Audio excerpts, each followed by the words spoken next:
Here's the back wall. The firebox is in complete. I've still got the side walls to take out, but those are nothing compared to this back wall.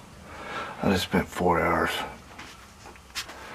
building this up after the bricks kept wanting to fall. I had to just sit and wait for them to stick. But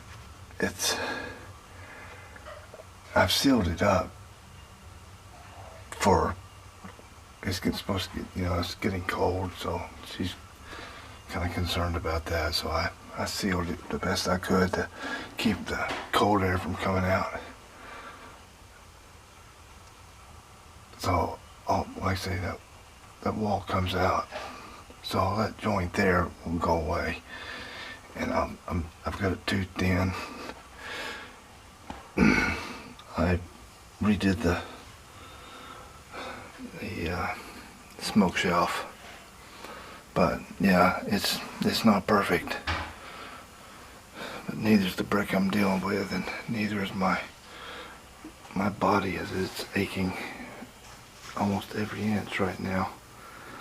But I've got my ceramic blanket in behind that fire brick. I plugged all the voids, and there were a lot of them. And I still got who knows what I'm gonna have when I take these sidewalls down to deal with. But this guy will be fire code compliant when I'm done.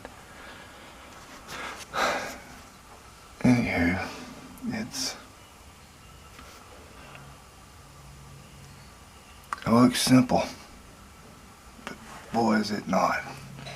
It's only 21 inches right there, and my shoulder width is, I think, 21 inches. So if you get your head up in there, you're so close, you can't really tell what you're doing. That's why you have to have a torpedo level when putting the sailors in, the ones up on top.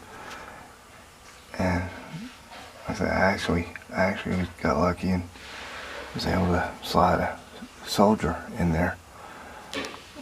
I think it's gonna look fine once you get some fires burning in here. The logs aren't gonna care. It's solid. Anyway, just an update there. Tomorrow I'll start on demo and building the sidewalls. Peace.